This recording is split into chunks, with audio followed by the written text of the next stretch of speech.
Spoilers ahead for the Invincible show on Prime.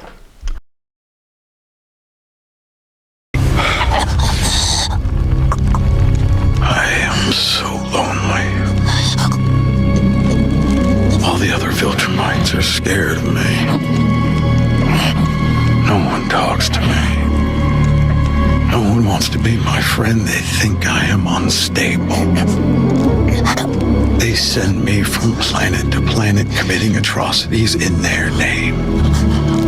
And as I get better at it, they fear me more and more. I am a victim of my own success. Conquest. I don't even get a real name. In the finale of Season 3 of Invincible, the Viltrumite Conquest delivers one of the most bone-chilling monologues of any villain in recent memory. The lonely monologue, as I like to refer to it, is exceptionally written, it's convincingly delivered, and has been stirring up interesting conversations across all different types of spaces online. I've seen psychologists, feminists, and incels all have varying opinions on the subject, so I figured I would throw my opinion on the pile also.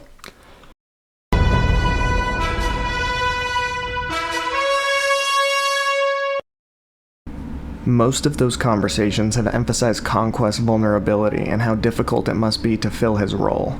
An ancient intergalactic wrecking ball that brings destruction to worlds unwilling to bend the knee to the Viltrum Empire. These discussions often focus on the psychological toll of serving the Viltrum Empire and question whether such a brutal regime truly serves the well-being of enforcers like Conquest. They do a really good job of exploring the emotional cost of embodying violence in a culture built on domination, and they sympathize with Conquest's apparent alienation from his Viltrumite community. But in doing so, they take almost everything he says at face value, and they treat Conquest like a sincere figure with genuine, unfiltered, and authentic emotions. And I view that as a mistake. I think these people are being foolish. I don't think Conquest meant any of the lonely monologue.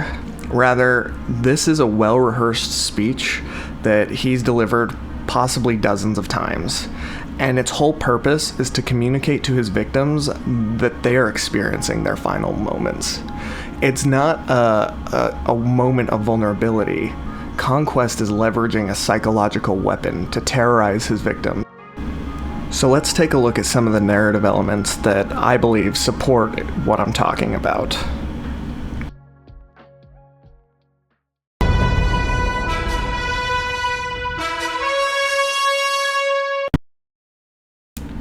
My first point, Viltrumites are not human, and more importantly, they don't share human values. A central theme of Invincible is how certain aspects of humanity, like compassion, empathy, and emotional vulnerability, set Mark and Nolan apart from the other Viltrumites, and this is largely due to their experience with humans on Earth.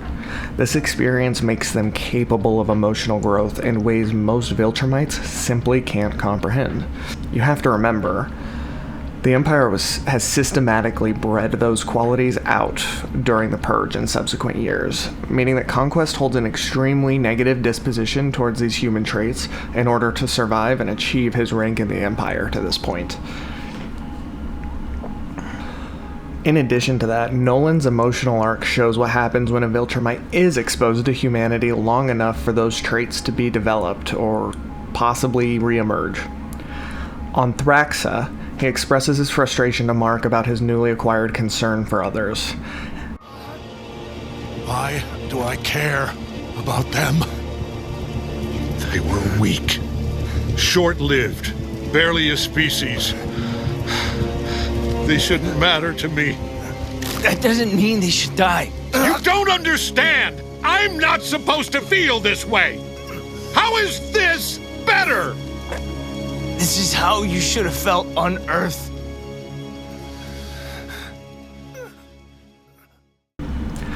And yet, Nolan mourns the loss of those Thraxan lives and willingly goes with his Viltrumite captors in order to save Thrax and prevent any more death.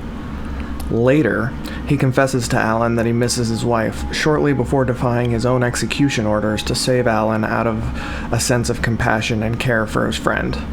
These moments show that the seeds of empathy are still buried somewhere in Nolan, but they're not native to the Viltrumite culture. They're learned through his exposure to humanity, and that's something that Conquest doesn't have. Let's contrast that with Oliver, whose Viltrumite DNA overrides his Thraxan DNA.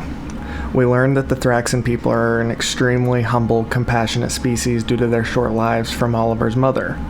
However, Oliver's cold-blooded murder of the Mauler twins is a chilling reminder that Viltrumite instincts still skew heavily toward violence and domination, and have little regard for the consequences or moral weight of taking lives. And I want to be clear, Viltrumite instincts lacking any semblance of humanity is no accident. The Viltrum Empire is the result of a long-term cultural and evolutionary purge, an artificial selection process designed to eliminate compassion and elevate domination and cruelty. It's almost like the inverse of Robert Sapolsky's famous study of baboons in Africa. This is a side tangent, but I want to share. So for those unfamiliar, Robert Sapolsky is a primatologist and neuroscientist who documented a bunch of sophisticated sociocultural behaviors across different species. One of his most famous studies is of this baboon troop's sort of cultural evolution, when this troop's group of aggressive males who were kind of domineering died off as a result of disease that they got from foraging near human waste dumps.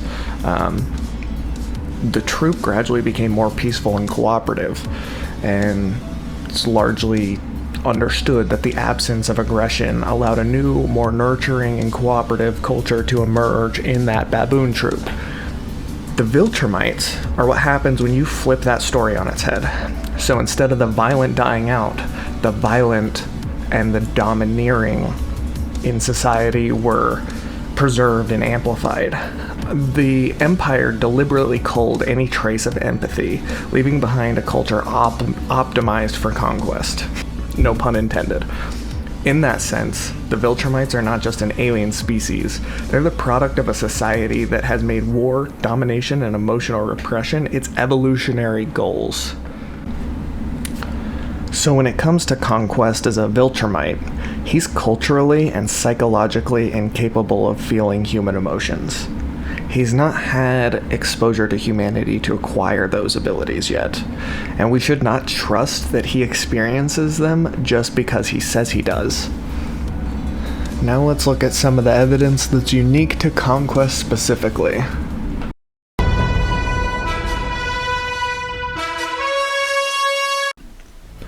Even among Viltrumites, Conquest is not just brutal, he's gleefully sadistic and twisted.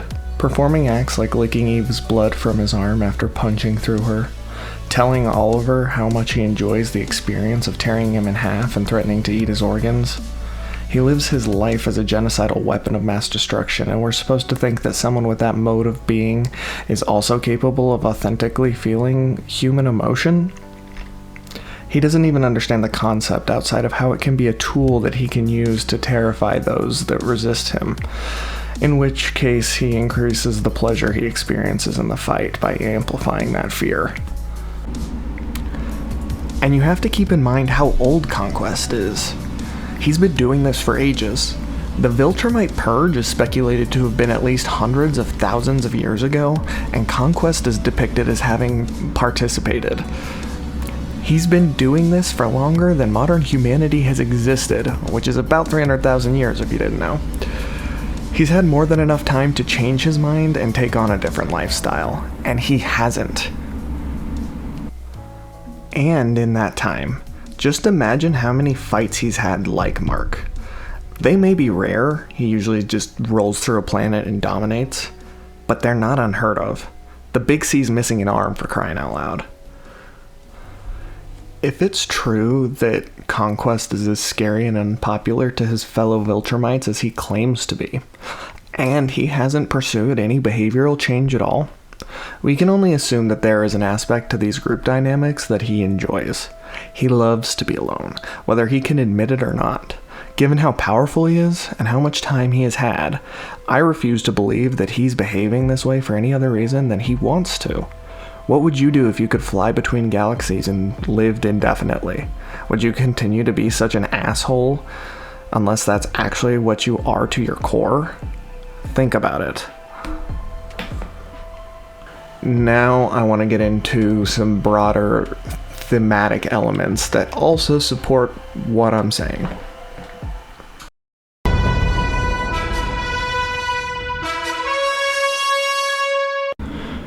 One of Invincible's core themes is the intergenerational trauma experienced by modern men due to patriarchy and toxic masculinity. It explores this idea through Mark's experiences coming of age and learning to confront patriarchal expectations. In this context, Mark represents a younger generation with the capacity for change, while Conquest embodies an older, more entrenched generation unwilling or unable to confront its own flaws. Conquest personifies the dying grip of patriarchal power, a hypermasculine force clinging desperately to dominance in a world that's evolving beyond it. Like a terminal patient refusing to accept that the end is near, Conquest lashes out, doing harm even as his time passes. His resistance mirrors real-world systems of misogyny that are deeply embedded and decaying, but still destructive in their final throes of modern society. You'll need peruse men going their own way subreddits or look at backlash towards feminist movements to kind of get a grasp of what I'm talking about here. Mark's fight with Conquest is an illustration of the steep cost men often bear when challenging patriarchy. His battle with Conquest pushes him to his physical and emotional limits, and it damages just about everything and everyone Mark holds dear, including even his brother Oliver. He doesn't win through calculated strength, but through raw, explosive emotion, and a relentless rejection of Conquest's will to dominate. And it nearly kills him and everyone trying to help him. The climax, Mark smashing his head through the literal and symbolic wall of patriarchy that is Conquest's skull, drives the point home. Overcoming toxic masculinity isn't clean, noble, or easy. It's violent, exhausting, and necessary. And only through this painful reckoning can Mark sever ties with the legacy Conquest represents. So given this meta-commentary, it doesn't make sense for Conquest to be a sad or sympathetic figure. He is the narrative's representation of the negative force of patriarchy. He's not a victim of toxic masculinity. He perpetuates and embodies those ideas, which precludes him from being so lonely. And if you believe him, you've fallen into his trap. I hesitate to say the trap of an abuser, but is that not what he is? He's arguably one of the most powerful beings in the universe, with some of the most lived experience, and we're supposed to believe that he is some sort of redeemable figure. I said it earlier, and I'll say it again. You would be foolish to take Conquest at his word. These are all the reasons that I believe Conquest is lying during the lonely monologue. He doesn't mean a word of it. He says it to signal to his victims that their end is imminent. The line, "Take it to your grave," isn't a confession. It's a sign-off, a final chilling flourish in the performance of his victim's destruction. Because what would be the point? Not a single person in the entire universe would care.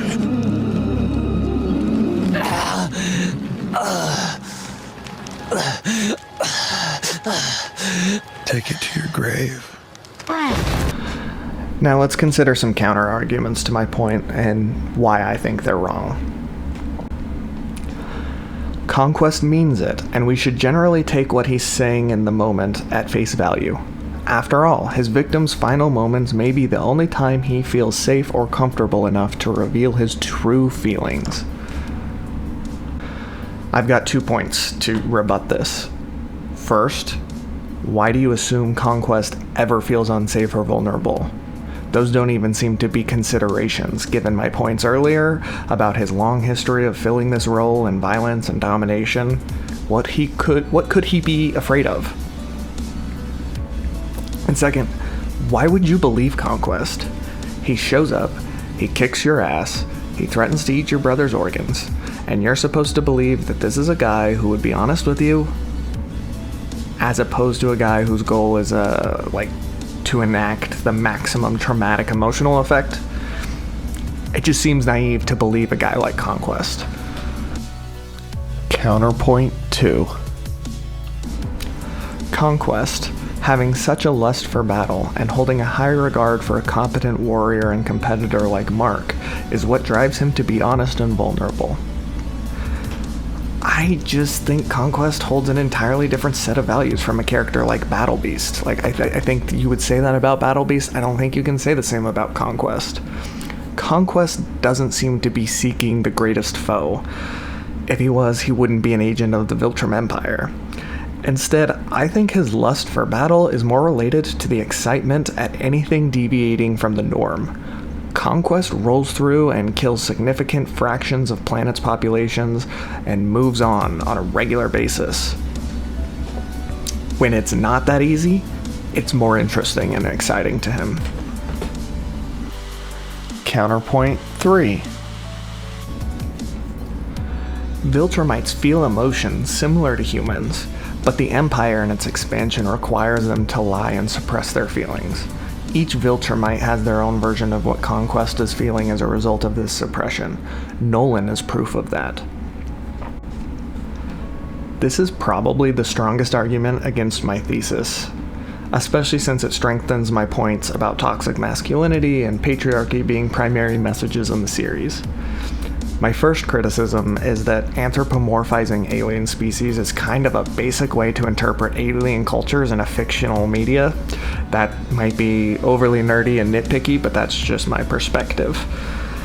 I'm not saying it's wrong. I just don't think that reading that Viltrumites are just superhumans of the future is an appropriate way to view them. They're a sophisticated alien culture that must have undergone some golden age of genetic transformation before purging itself of kindness and compassion. Don't read your human experiences into that too much, is all I'm trying to say. And I mean, when it comes to Nolan, he's a particularly unique Viltrumite for a couple of reasons. Primarily, his time spent on Earth with humans. But he should not be considered representative of the cultural values of most Viltrumites post-Purge. He's the exception, not the rule. I'm sure I missed additional counter-arguments, and I would love to hear those in the comment section below. But those are the reasons I'm fairly certain Conquest is lying when he delivers the lonely monologue to Mark. It's merely a tool by which Conquest can elicit a rise out of his victims who live long enough to hear the speech delivered. It's not a moment of honesty or safety. It's a cruel way to signal the person's demise. Thanks for taking the time to listen to me ramble today. I'm interested in what you have to say. Please like, comment, and subscribe. And have a great day.